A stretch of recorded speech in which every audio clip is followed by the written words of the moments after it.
I never asked to be born, but my parents, Dane and Dakota Billy, made it clear from the start that I wasn't part of their plan. My name is Paisley, and I'm their second child, the one they didn't want. My older sister, Ember, was the one they cared about. She was their golden child, the one they always celebrated and adored. Growing up in the Billy household was like living in two completely different worlds. Ember's world was full of love, attention, and constant praise. My world, on the other hand, was cold, lonely, and filled with barely disguised resentment. I always felt like an outsider in my own family. One memory that sticks with me to this day is my 8th birthday. I woke up that morning feeling hopeful, thinking maybe this year would be different. Maybe they'd remember. Maybe they'd care. As I walked downstairs, my heart was racing with excitement. But as soon as I entered the kitchen, I realized it was just another ordinary day for my parents. Mom and Dad were sitting at the table, chatting with Ember about her upcoming dance recital. "Morning," I said, trying to sound casual even though my heart was sinking. Mom glanced up for a brief moment. "Oh, Paisley, your cereal's in the cupboard," she said, then turned her attention back to Ember. That was it. No happy birthday. No hug. Nothing. I spent the entire day hoping they'd at least mention it, but the hours dragged on without a single word. Finally, at dinner, Dad seemed to remember. "Oh, right. Happy birthday, kid," he muttered while shoveling food into his mouth, not even bothering to look at me. Mom looked surprised. "Is that today?" "I thought it was next week," she said, shaking her head like it didn't matter. That night, I lay in bed clutching the only birthday card I had received. It was from Grandma Raven, the only person who ever seemed to care about me. Her words were simple but powerful. "My dearest Paisley, happy birthday, sweetheart. You bring so much joy to my life. Never forget how special and loved you are. Love always, Grandma." I read that card over and over, trying to believe the words. Grandma's love meant everything to me, but how could I feel special when my own parents barely remembered I existed? School wasn't much better. Parent-teacher conferences were always a painful reminder of how little my parents cared. I'd see other kids with their proud moms and dads, all smiles as they talked to teachers about their progress. But my parents? They never came. "Sorry, Paisley," Mom would say without an ounce of regret. "Ember has a dance competition that day. You understand, right?" I would nod like it didn't bother me, but inside it hurt so much. Every time they prioritized Ember over me, it was like they were saying I didn't matter. The worst moments, though, were when I overheard them talking about me. One night, I was supposed to be asleep, but I could hear their voices drifting upstairs. "I just don't get it," Dad said. "Ember is so bright and talented. Why can't Paisley be more like hers?" Mom sighed in agreement. "I know. It's like she doesn't even try. Remember how Ember was reading at 4? Paisley could barely tie her shoes at that age."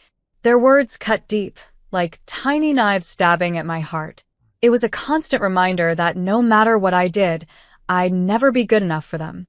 As I got older, I stopped trying to impress them. What was the point?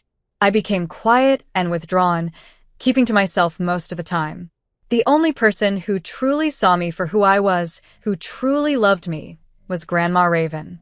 Every visit to her cozy little house felt like stepping into a different world. With Grandma, I felt safe and loved. She listened to me, cared about what I had to say, and never compared me to anyone else. I could just be myself around her. When I was 13, I hit my breaking point. Home had become unbearable, and I couldn't take it anymore. One day, with tears streaming down my face, I went to Grandma and poured out my heart. "Grandma," I whispered, barely able to get the words out, Can I live with you?" I held my breath, terrified she might say no. But instead, she pulled me into a warm hug and said, "Oh, sweetheart, of course you can. You'll always have a home with me. And one day, everything I have will be yours." I melted into her arms, feeling a sense of safety I hadn't felt in years. I didn't care about inheriting anything. All I wanted was to feel loved and wanted. When my parents found out about my decision, their reaction didn't surprise me. That tiny old house. Dad scoffed. And she works at the library for peanuts. What can she possibly offer you, Paisley? Mom just shrugged, relief clear on her face. Well, if that's what you want, it'll make things easier for us, she said, as if I was just a burden they were glad to get rid of. Their indifference hurt, but it also confirmed I was making the right choice. They didn't value Grandma's love, but I did. Living with Grandma wasn't always easy. Money was tight, and we often struggled to make ends meet. She worked long hours at the library, and I took on small jobs to help out. But none of that mattered. For the first time in my life, I felt like I belonged. I felt loved. Grandma showed me that I wasn't invisible, that I mattered, and that I was capable of so much more than my parents ever believed. With her support, I began to find my own strength and discover who I truly was. Living with Grandma felt like stepping into a new, beautiful chapter of my life. For the first time, I felt truly loved and accepted. Grandma never missed a single school event. Whether it was a presentation, a play, or an award ceremony, she was always there, sitting proudly in the front row. She cheered the loudest, clapping her hands and smiling like I was the most amazing person in the world. At home, my drawings and school projects covered her fridge. Every visitor to her house got to hear about her brilliant granddaughter. She'd tell them stories about my accomplishments, big or small, her pride shining brighter than any star. Under her care, I started to change. The shy, quiet girl I used to be began to fade away. For the first time, I felt like I could do anything. I made friends, joined clubs at school, and my grades improved a lot. It was amazing what a little love and encouragement could do. Even though we struggled with money, Grandma made sure I never felt like we were missing anything. She'd sometimes skip meals so I could have a full plate. Our little house might have been old and small, but it was warm and full of care. We didn't have much, but what we did have was enough. Everything finally felt like it was falling into place, until one crisp autumn afternoon. Grandma came home from work looking different. Her face showed a mix of emotions, happiness, sadness, and something else I couldn't quite figure out. She was smiling, but her eyes were shiny with unshed tears. "Paisley, sweetheart," she said, her voice trembling as she sat down beside me. "We need to talk. It's about my sister, Marilyn. She passed away unexpectedly." I barely remembered Aunt Marilyn. She was Grandma's sister, a wealthy businesswoman who had been distant from the family for as long as I could remember. "I'm so sorry, Grandma," I said softly, reaching out to hold her hand. Grandma gave my hand a gentle squeeze. "Thank you, my love," she said, her voice steadying. "But there's more." She paused for a moment before continuing. "Marilyn, she left me everything. Her entire fortune. We're millionaires now, sweetheart. Multi-millionaires." I stared at her, not sure I'd heard her right. Millionaires? Us. It felt unreal. Word about Grandma's inheritance spread quickly, and it didn't take long for my parents to come knocking. One evening, there was a firm knock on our door. When Grandma opened it, there they were, Dane and Dakota, standing on the porch with forced smiles and teary eyes. "Raven, Paisley," Mom said, her voice shaking like she was on the verge of tears. "We've made a terrible mistake." Dad nodded, looking more humble than I'd ever seen him. "We've been awful parents, truly awful. But we've realized how wrong we were, and we want to make things right."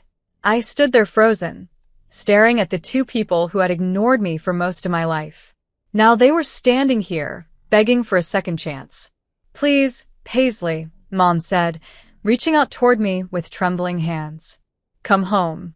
Let us be the family we should have been all along." I looked at Grandma, feeling torn and unsure. She gave me a kind, understanding smile. "It's your decision, sweetheart," she said gently. "Whatever you choose, I'll support you." I spent days thinking it over. Deep down, I wanted to believe that my parents had changed. Maybe they really did regret everything. Maybe I could finally have the loving family I'd always wanted. With Grandma's blessing, I packed my things and returned to the Billy house. At first, it felt like a dream come true. Mom and Dad were attentive and loving. They came to all my school events, cheering loudly for me just like Grandma used to. They even started giving me thoughtful gifts, not expensive things, but little items that showed they were paying attention to my interests. We began having family game nights, something we'd never done before. I'll never forget the first time Dad ruffled my hair after I won a game of Monopoly. "That's my girl," he said with a proud smile. The warmth that spread through me in that moment was indescribable. The biggest surprise was bedtime. Mom started tucking me in every night, something I had always wished for as a little girl. She'd smooth my hair and kiss my forehead softly. "Good night, sweetheart," she'd whisper. "We love you so much." Even Ember seemed different. She started including me in her plans, introducing me to her friends, and giving me advice about boys and makeup. For the first time, I felt like her sister, not her shadow.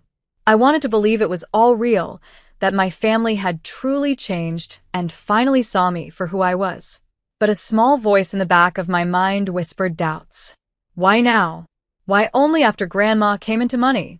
I tried to silence that voice, convincing myself that they had really changed. I called Grandma often, excitedly telling her how happy I was and how wonderful things were at home. She always seemed glad for me, but there was a hint of concern in her voice every time. "Just remember, Paisley," she'd say gently. "You'll always have a home with me, no matter what." Life in the Billy house settled into a new routine. As time passed, Ember, always the golden child, graduated high school with honors and headed off to a fancy college. My parents threw her a huge graduation party, complete with decorations, speeches, and a catered dinner. Watching them beam with pride at Ember's achievements brought back old feelings of being invisible.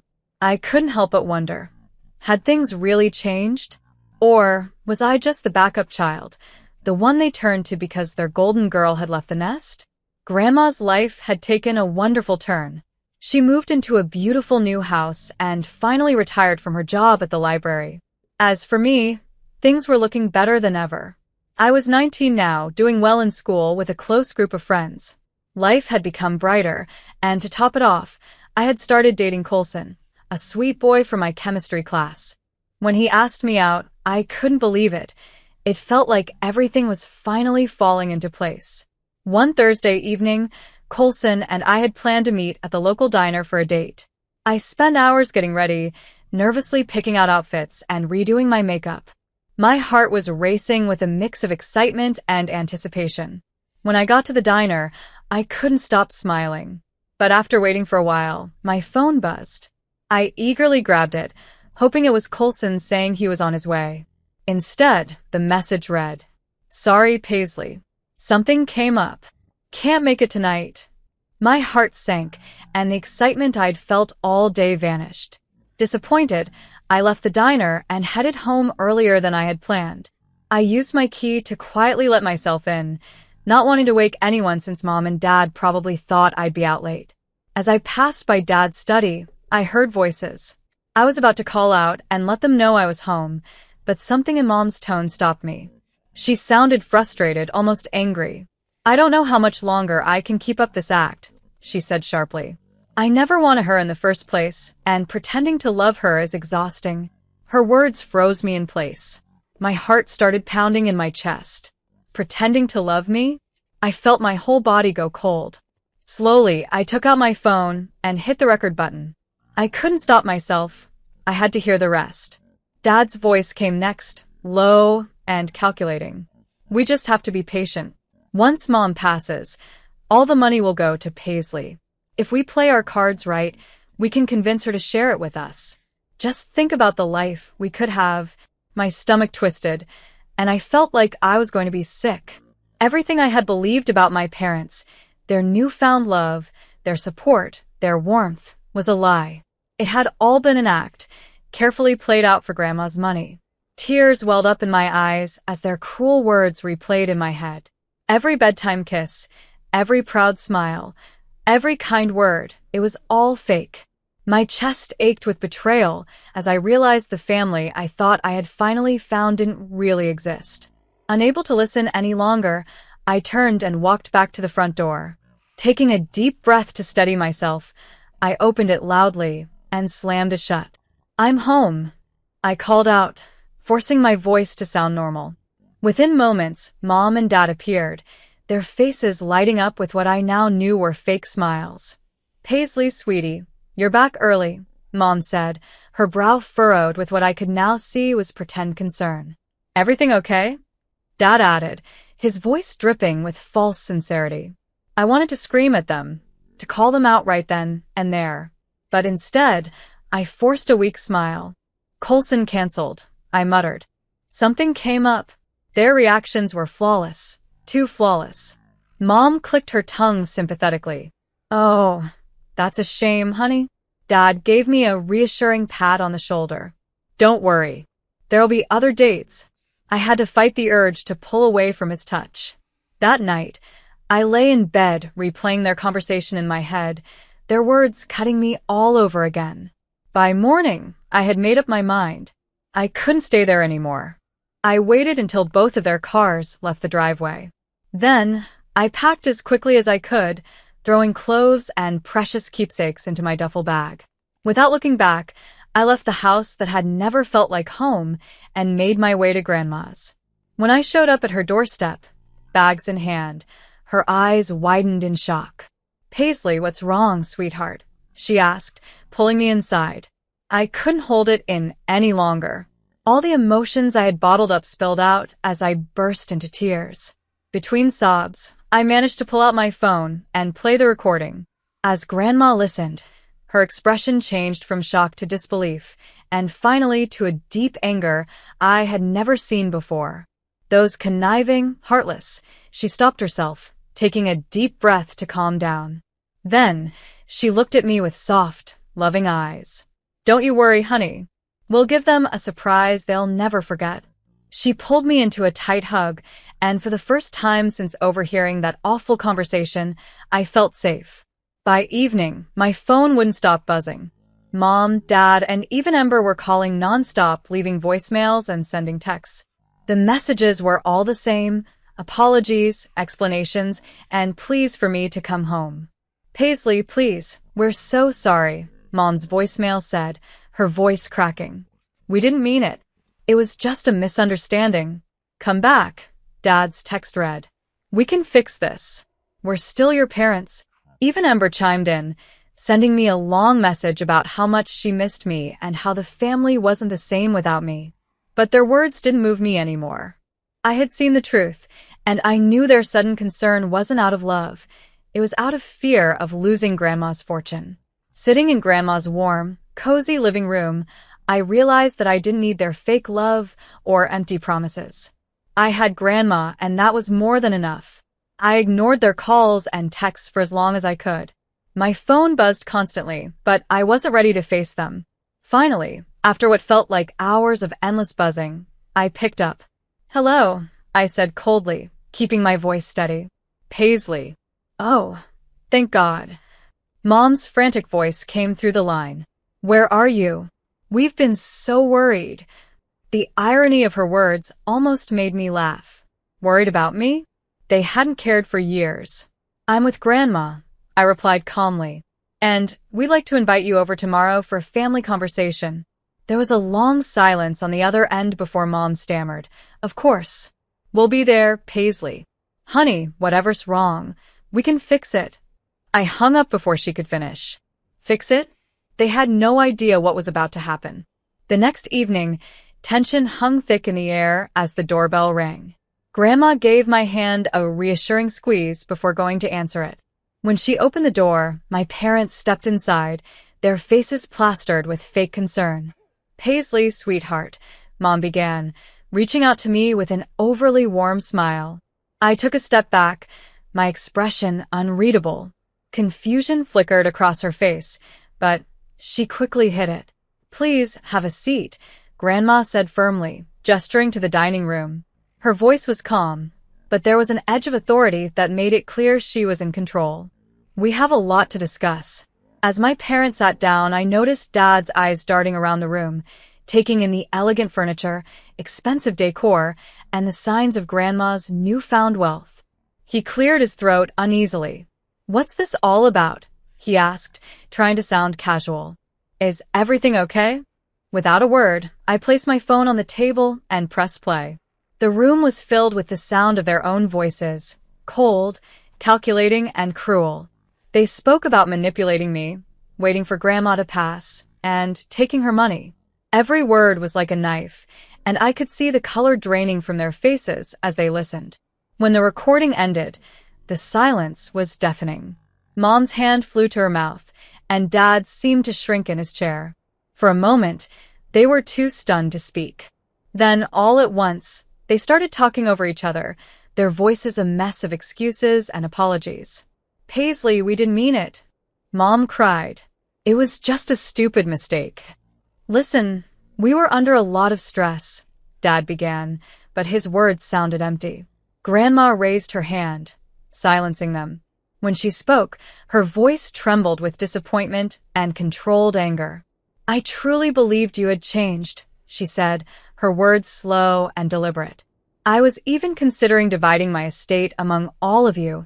She paused, her gaze hard and unwavering. But now, I can say with certainty that everything I have will go to Paisley alone. Her words hit them like a brick wall. Mom's face crumpled as the realization set in. Dad clenched his jaw, looking as though he wanted to argue, but couldn't find the words. Please, you have to understand. Mom begged, tears streaming down her face. We made a mistake, but we do love Paisley. We can fix this. But when their begging got them nowhere, their tone shifted. Dad's face twisted with anger. You can't do this, he snapped. We're her parents. We have rights. We'll make sure you never see her again, Ravens. Their threats didn't faze me. For the first time in my life, I felt calm and sure of what I needed to do. I'm filing for emancipation, I said, my voice steady. Grandma will be my legal guardian. You don't have any power over me anymore. The shock on their faces was almost comical if it weren't so painful. They looked between me and Grandma, unable to process what was happening. Their carefully laid plans hadn't just failed, they had completely backfired. I think it's time for you to leave, Grandma said firmly, standing and gesturing toward the door. Her tone left no room for argument. For a moment, they hesitated, as if trying to think of one last way to salvage the situation. But there was nothing they could say. Defeated, they walked out, and the door closed behind them with a finality that felt like the end of a long, painful chapter. I let out a breath I hadn't realized I'd been holding. Grandma pulled me into a warm hug, and for the first time in days, I felt the weight on my shoulders begin to lift. The weeks that followed were a blur of legal meetings and court appearances. Grandma hired the best lawyers to help me with the emancipation process and to officially transfer guardianship to her. I had naively thought that my parents would give up once they were exposed. I was wrong. Dane and Dakota fought hard to maintain control over me, and by extension, access to Grandma's fortune. But our lawyers built a strong case, using years of neglect and emotional abuse as evidence. The recording of their cruel conversation was the final nail in their coffin. It was impossible for them to argue their way out of it, and the judge saw right through their desperate attempts to play the part of caring parents. In the end, the court granted my emancipation. I was finally free, and Grandma officially became my guardian. The fight was exhausting, but it was worth it. For the first time in my life, I felt like I had a future filled with love, safety, and possibility, free from manipulation and lies. Grandma and I returned home that day, ready to start the next chapter of our lives together. The pain of the past would always be a part of me, but it no longer defined me. With Grandma by my side, I was ready to build a new life, one filled with hope and happiness. The case against my parents wasn't built on just the recording, it was much more than that. Teachers from my old schools testified about their neglect. Mrs. Jasper, my third-grade teacher, shared a heartbreaking memory of the time I won the school's spelling bee. It was a big moment for me, but neither of my parents showed up to watch me receive my award. Neighbors also came forward. Mr. Ellis, who had lived next door to us for years, spoke about the extravagant birthday parties my sister Ember always had, complete with decorations, cakes, and guests, while mine went completely uncelebrated. The courtroom listened to story after story, each piece painting a clear picture of the neglect and favoritism I had endured. Finally, the day of the final hearing arrived. As we waited in the courtroom for the judge to appear, the air was thick with tension. Then I noticed someone slip quietly through the back door. It was Ember. When Ember took the stand, I was shocked. Her words shattered any illusion of family loyalty I might have still clung to. "Yes, Your Honor," she said, her voice steady and clear. "I knew about my parents' plan to use Paisley to gain access to my grandmother's money." The courtroom erupted into whispers, but I sat frozen, unable to believe what I was hearing. Ember continued, her tone calm and matter-of-fact. The sudden kindness, the sisterly bonding, it was all part of the act. Our parents thought it would be more convincing if I played along. Her eyes met mine briefly, and for a moment, I thought I saw regret. But it was too late. Her words were the final blow, destroying any hope I had of mending my relationship with my family. The judge's decision came quickly and decisively. Grandma was granted full guardianship, and I was legally emancipated from Dane and Dakota Billy. As we walked out of the courthouse, I felt a strange mix of emotions, relief, sadness, and a deep sense of freedom. Grandma put her arm around my shoulders and pulled me close. "It's over, sweetheart," she said softly. "You're safe now." I nodded, unable to speak because of the lump in my throat. It was over, yes, but it was also a new beginning, a chance to build a life free from manipulation and conditional love. As we drove home, I stared out the window, watching the familiar streets of my childhood pass by. I wasn't just leaving behind the family I was born into. I was moving towards something far more meaningful. The mansion I now shared with Grandma wasn't just a house. It was a safe haven where I could finally breathe, grow, and heal. Grandma, true to her word, gave me every opportunity to succeed. But more than the material comforts or tutors she provided, it was her constant love and encouragement that made the biggest difference. "You can be anything you want to be, Paisley," she'd say with a proud smile. "The world is yours." With her support, I focused on my studies like never before. I wasn't trying to prove my worth to indifferent parents anymore. Instead, I was building a future for myself on my own terms. Grandma and I went on adventures I had never dared to dream of before. In England, I fell in love with art and architecture. On a safari in Africa, I discovered a passion for wildlife photography. Every trip and experience uncovered a new part of myself, showing me a world of possibilities I had never imagined. But the most important work didn't happen in those exciting places. It happened in the quiet office of Dr. Harper, my therapist. Twice a week, I sat on her cozy couch and worked through years of emotional pain. "It's okay to be angry," she told me gently one day. "It's okay to grieve the family you should have had." Over time, I began to trust again, not just others, but myself. I started to see my own worth and understand that I deserved love and respect simply for being me. As my high school graduation approached, I found myself reflecting on the difficult journey that had brought me to this point. The family I had lost, the struggles I had faced, and the strength I had gained, it all led me here. The family I was born into was no longer part of my life. There were no cards, no calls, no contact from Mom, Dad, or Ember. They were now just characters in a painful chapter of my past. But losing them gave me something far more valuable: self-respect, inner strength, and the unconditional love of a grandmother who had been more of a parent to me than my biological parents ever were.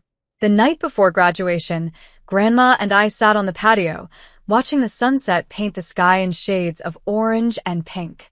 "I'm so proud of you, Paisley," Grandma said, reaching over to hold my hand.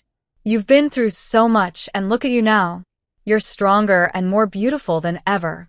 Tears welled up in my eyes, but for the first time, they were tears of joy. "I couldn't have done it without you, Grandma. You saved me." She shook her head, smiling softly. "No, sweetheart. You saved yourself. I just gave you a safe place to do it." The next day, as I stood on stage accepting my diploma, I heard Grandma's cheers above everyone else. A sense of peace washed over me. The pain of my past no longer defined me. Instead, I felt excitement for the bright future ahead. I had lost the family I was born into, but I gained something far more precious: the freedom to become who I was always meant to be. As I looked out at the crowd, my eyes met Grandma's. In that moment, I knew that whatever came next, I wouldn't face it alone.